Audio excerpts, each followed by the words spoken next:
having an operator on it and stuff like that, it's kind of good, but it's kind of bad at the same time. When you look at the technology is not quite there yet, and it's probably not going to be there for a few more years yet. An example of that was a lower league football match that was some tests, ball tracking tests were put at, and the technology was designed to follow the ball.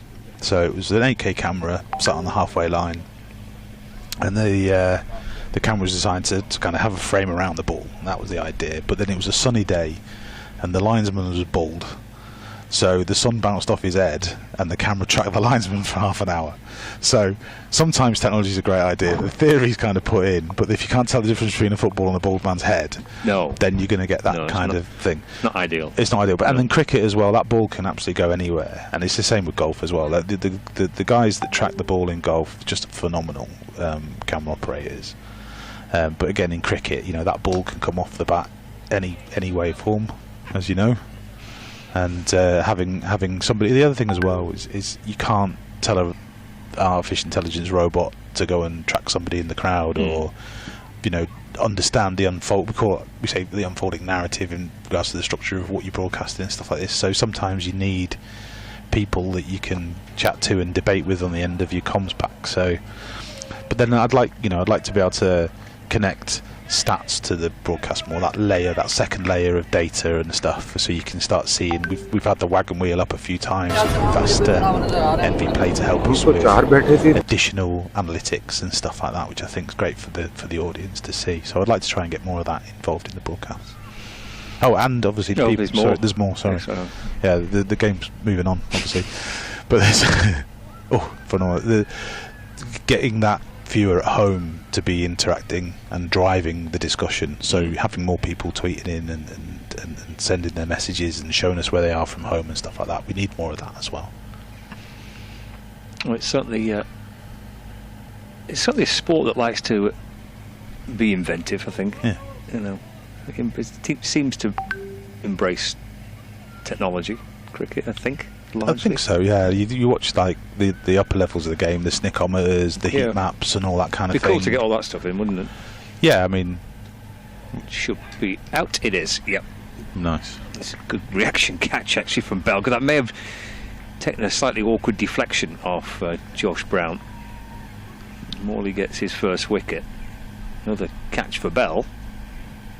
Good game with the bat and with the gloves. Let's look at this back on the replay here. Left arm round the wicket. It balloons up the tip to the gloves and takes it on the second attempt. Out to 15, caught by George Bell off the bowling of Jack Morley. It's 7 down, 164 for 7. Well, it's been nice chatting to you, Colin. Sorry, that's code for get off me radio. Well, not really, no. I mean, welcome to stay if you want. But definitely, I think your viewers will be switching off in their droves, listening to me waffle on about how excited I am about cricket and technology. Cool, thanks for having me. It's Colin, whose team, Badger and Coombs, are behind Lancs TV, and they all do a great job. They producing some great footage and replays and coverage of county cricket, along with a ball-by-ball commentary on the BBC, hopefully helping to further bring county cricket to the even bigger audience, and accessibility to be able to follow your side home and away. It's pretty good, isn't it? Especially as Colin touched on, and so many games are played in working hours. It's difficult for people to always get down to watch the side, so having that access to be able to follow it is terrific.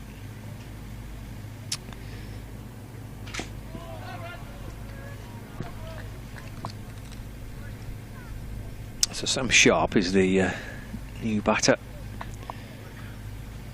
joining Nico Watts. Watt had a lovely day out with the ball.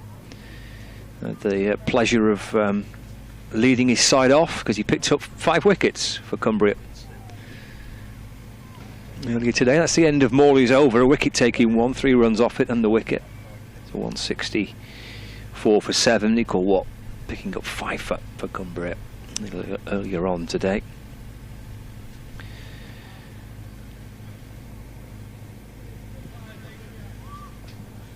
Lancashire finishing on 231 for 8, and equal what, 5 for 43. So he's out there batting for Cumbria. All right, Ollie Sutton sets off again.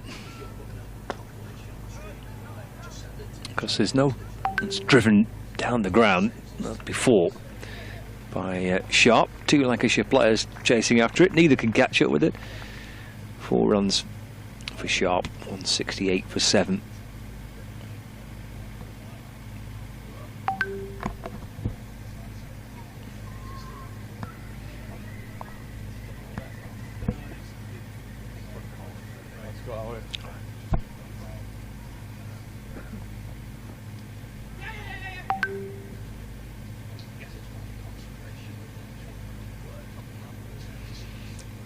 Lancashire are effectively a bowler light here, aren't they? Well, they're not effectively, they are a bowler light because Jack Blatherwick is currently doing a few laps around the edge of the outfield.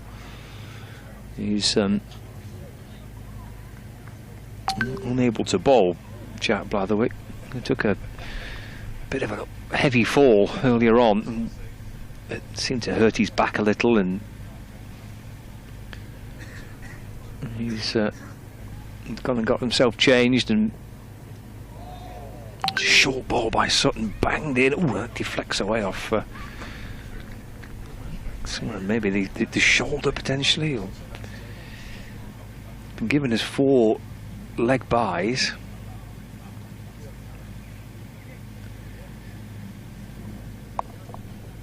The score moves to 173 for 7. So yeah, Jack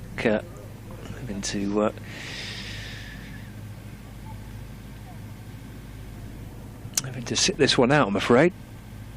Hopefully that fall wasn't causing too many problems. Hopefully just a precaution for Jack Blatherwick. It's given Sutton perhaps a little extra chance to show what he can do. He's into his 7th over.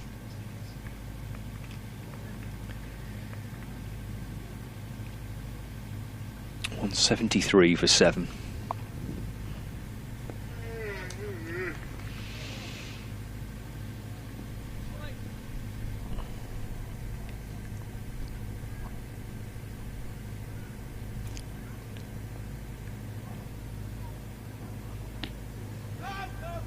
That just hurries Sharp up for a bit of pace. He flicks away off the thigh pad. Had a couple of results elsewhere in the warm-up games. Somerset have beaten Cornwall, for example. They've beaten them by 95 runs. Middlesex have beaten Oxfordshire by 118 runs.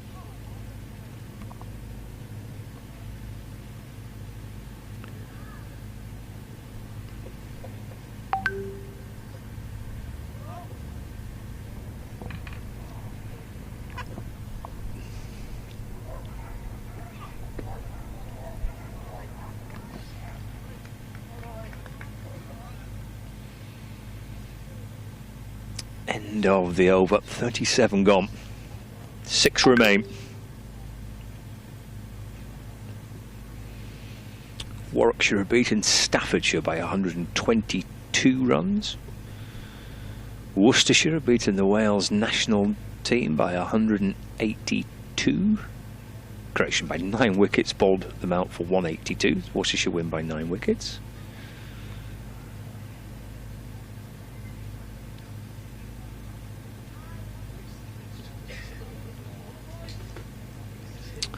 Game between Cambridgeshire and Surrey was abandoned due to a dangerous pitch. Officially Surrey winning by 15 runs on the Duckworth-Lewis-Stern method.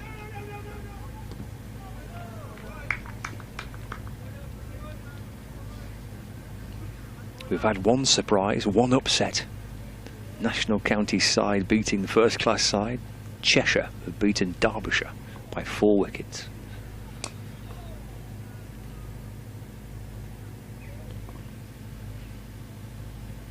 So a good day out for Cheshire, beating pretty strong Derbyshire side. Cut away for a single by Watt, but the Derbyshire side, Harry Kane, Lewis Rees, David Lloyd, Matt Lamb, Brooke Guest, Ross Whiteley, Sam Connors, Mitchell Wagstaff. So there's quite a bit of first team experience there in that Derbyshire side, but they've lost to Cheshire by 4 wickets.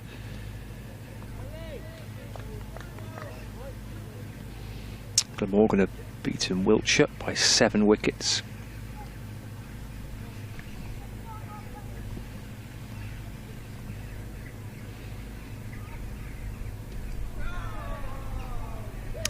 It's out. Out, stumped, I think. Sharp going for the.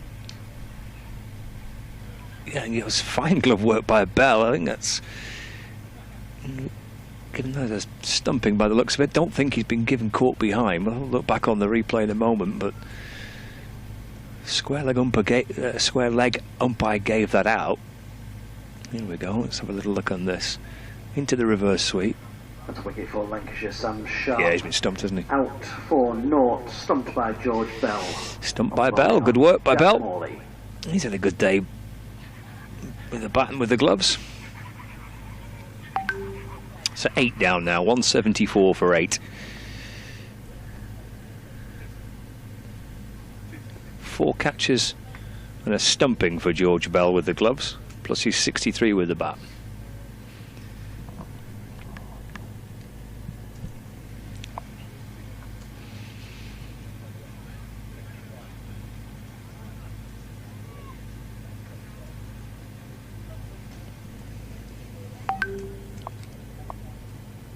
Alistair Craig is the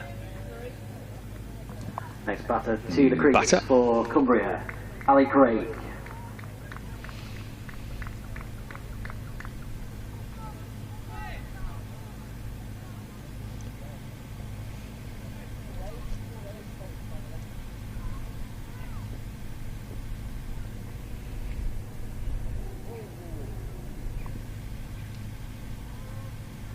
I don't think that came off the bat, did it? I think he's played forward. I think it's come off Bell's gloves.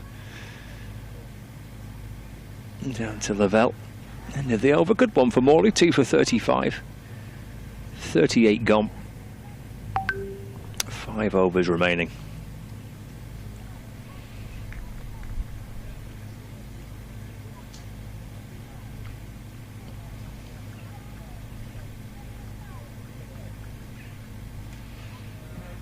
Let's hope the weather's like at least like this on Wednesday. At least it would be dry. That we'll take that on Wednesday. Be nice to have a little bit of sunshine. But if it's looking like that and it's nice and dry, we'll take that on Wednesday for the full game. It's unlucky. What swung through that? Edges the ball past the stumps and down towards the boundary for 4 for Ollie Sutton.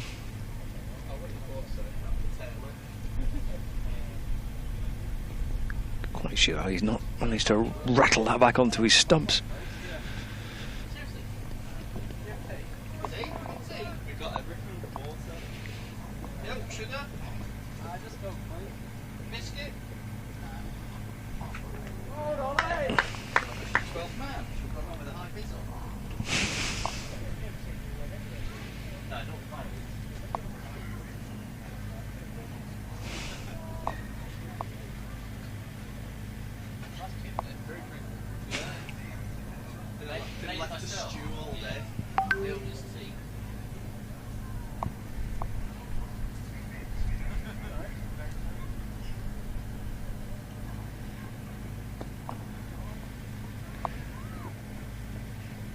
Step to the leg side by Watt, just steers it away down to third man where Boyden comes up to field.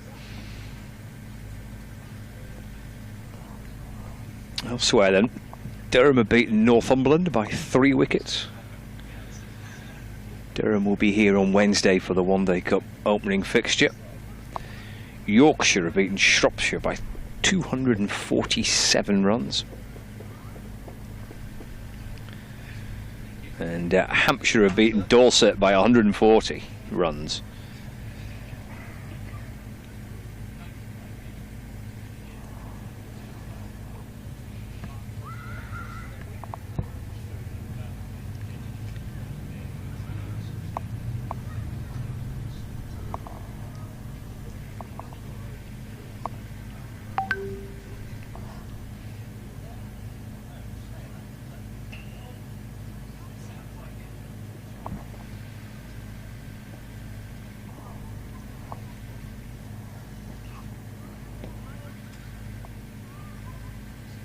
Down the leg side by Sutton. Games that are still in play elsewhere. We've gone through some of the results so far.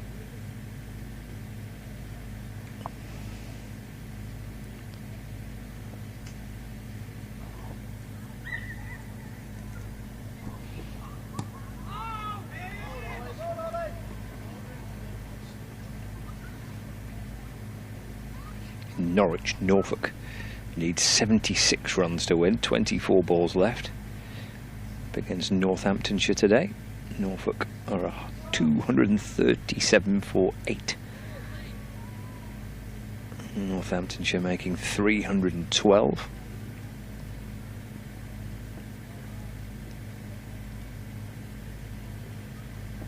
There we go. 232 for 7. Norfolk in Norwich.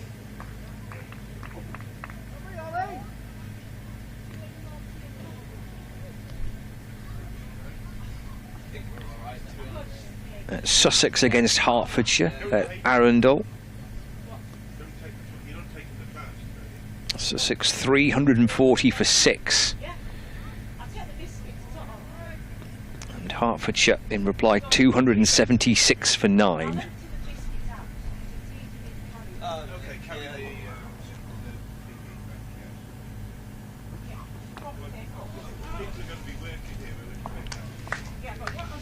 Essex are up against Suffolk.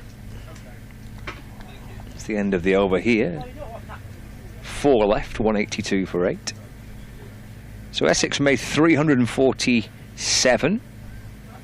Suffolk in reply are 267 for 4. Games taking place in Woolpit at Woolpit Cricket Club.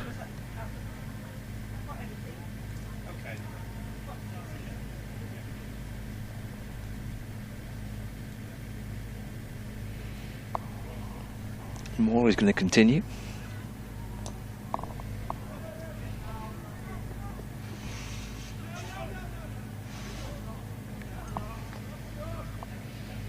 Nottinghamshire against Lincolnshire is in Lincoln today. Nottinghamshire made 331.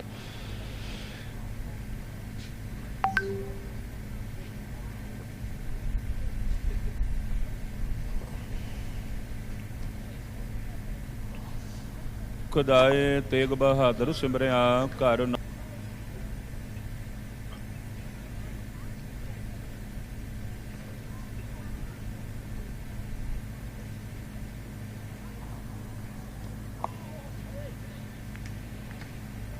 Lincolnshire. That's a good finish. They need 26 off 17 balls to beat Nottinghamshire. 306 for 4.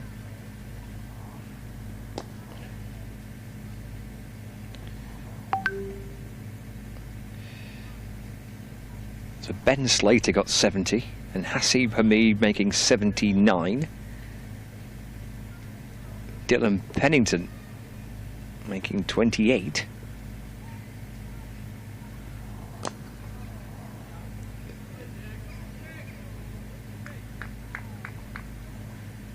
Lincolnshire 310 for 4, so that Lincolnshire need 22 from 16 balls to beat Nottinghamshire. The bowling attack includes Dylan Pennington and Brett Hutton.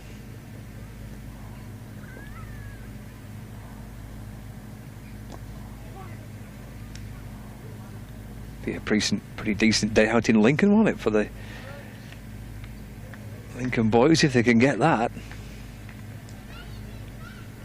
See whether... In fact, here we go. This is the pictures from that game. It's Brett Hutton bowling. It's what they need now. 18 to win from 15. That'd be an absolutely terrific result for Lincolnshire if they can beat Nottinghamshire. Bowling attack including Brett Hutton and Dylan Pennington.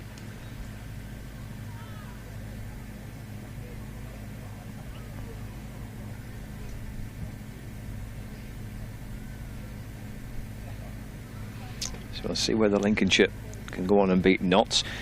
Cheshire earlier today.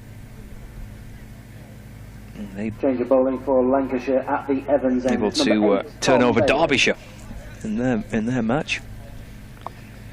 Bowling change here. Tom Bailey's going to return for Lancashire from the Evans end of the ground.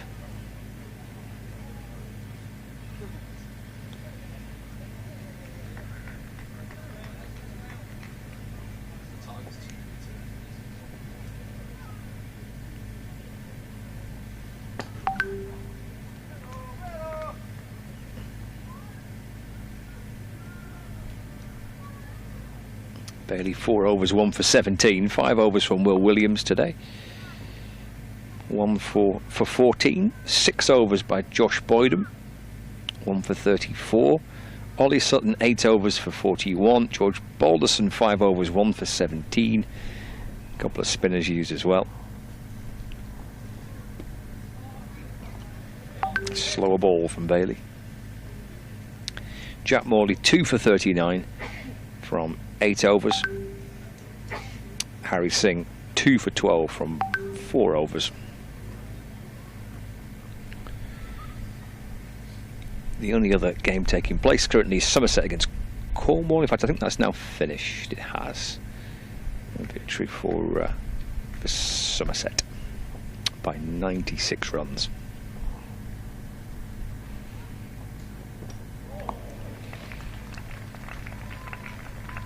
Second wicket for Bailey. 9 down, Cumbria.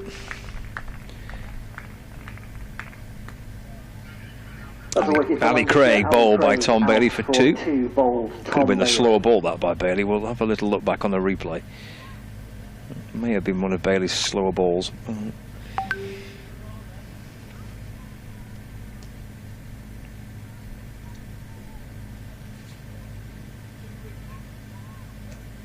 Yeah.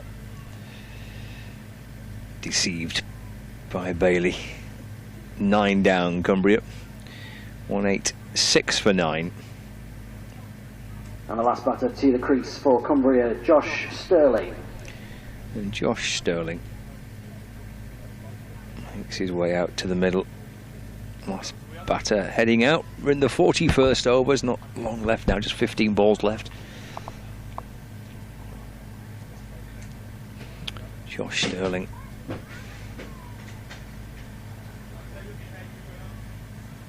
Joining Nico Watt.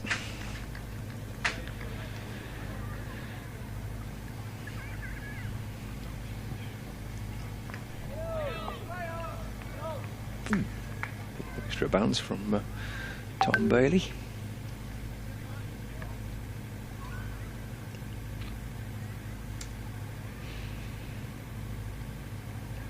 Lincolnshire, meanwhile, latest I've got from that game at Nottinghamshire, and they need 16 runs to win off 12 balls. That's a great finish.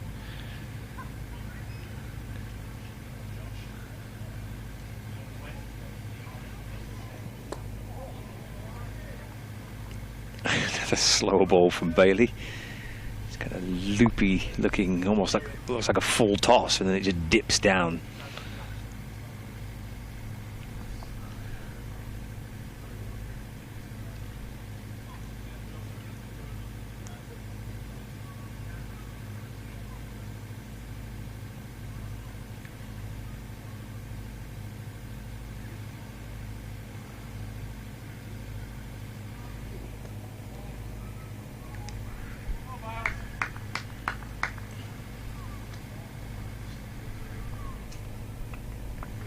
End of the over from Bailey. Just a single coming off it.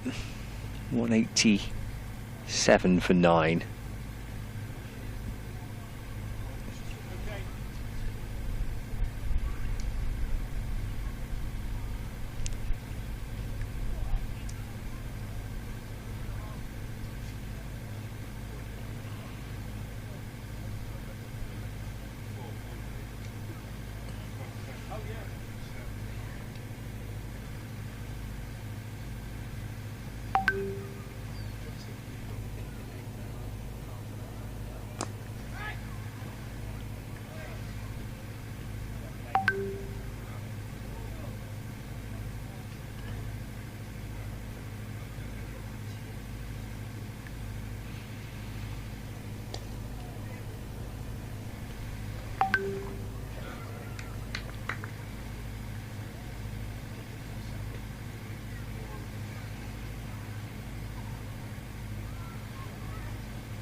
Final over this for Jack Morley, 2 for 40. This is his 9th.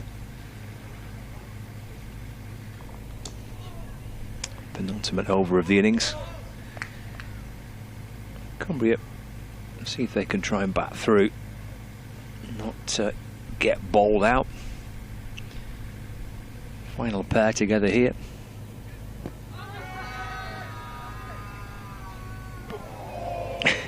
I thought he was going to give it for a second then.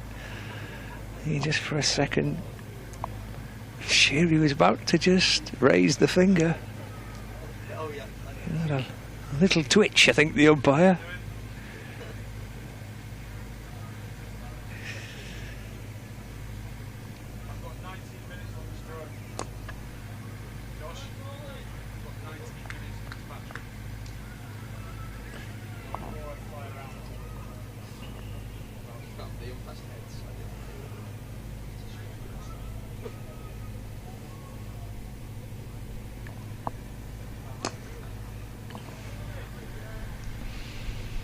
Dot ball to end it for Morley today. Just a single coming off the over. So 9 overs, 2 for 40 for Jack Morley. Almost 3 for 40. I think for a second you thought maybe it was 3 for 40. The umpire was thinking about giving it out, wasn't he? Finger kind of went up a little. The arm moved, the right arm moved a little. Right, final over. Let's see with a Bailey off spin. No, not going to be.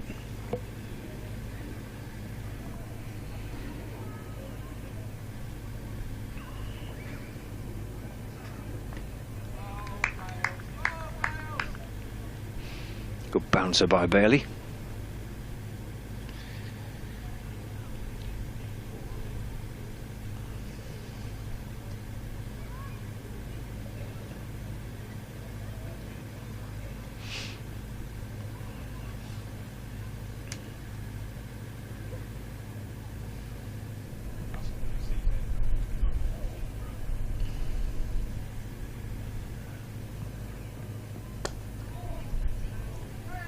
Slower ball again from Bailey.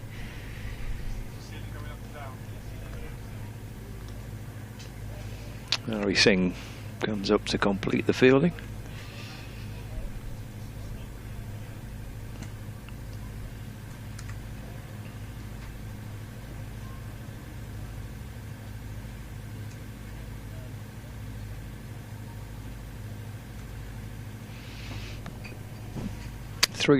Four left rather. It's down the leg side, called a wide by the umpire.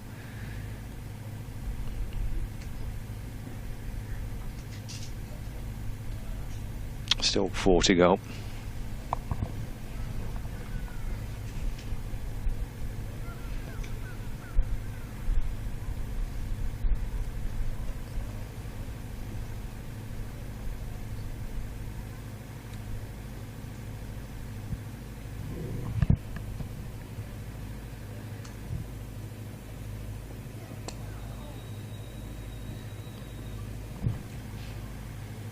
Single by Sterling, flicked down to square leg. 190 for 9 then, so 3 balls left.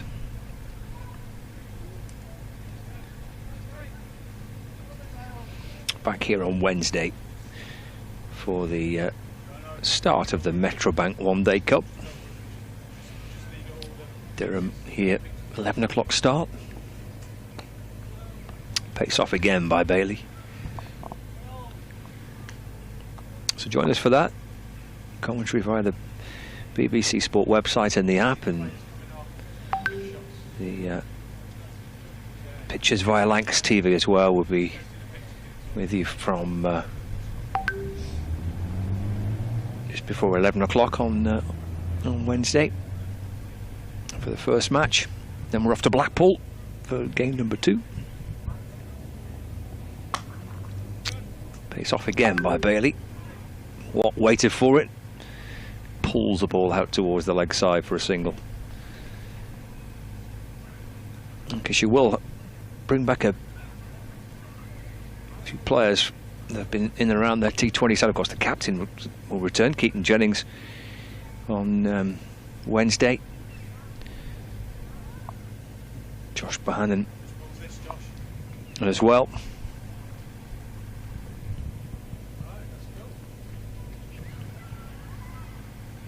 Final ball this. Bouncer by Bailey. Oh, he's called it a wide. He'll bowl it again. Sure, Bailey necessarily was in agreement with that decision to call that a wide.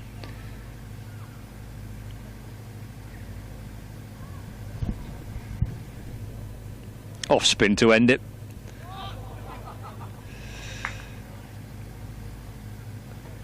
And that does indeed conclude the match. Cumbria have battered through the 43 overs. The end 9 down. 192 for 9. Cumbria finished with a score of 192 for 9. Winning this game have won this National Counties Cricket Association as they did last year, but a good workout, I think, from thank you for joining both us at sets of players and both teams. Lancashire's next game is also here well battered on Wednesday in the Royal London One Day Cup by I'll see you back Evan Williams, making an impressive 64. Will Frain's 25 for Cumbria as well, but Williams certainly an impressive innings. And of course Nico Watt with 5 wickets for Cumbria as well. George Bell's 63, Harry Singh's 76, and George Lavell's 42. With the bat for Lancashire setting up that target of 232. And then 2 wickets for Tom Bailey, 1 for Will Williams, 1 for Josh Boydham, 1 for George Balderson, and then 2 each for the spinners. Jack Morley 2 for 40. And Harry Singh 2 for 12 from his 4 overs. So another enjoyable game of cricket here at Sedbergh School. It's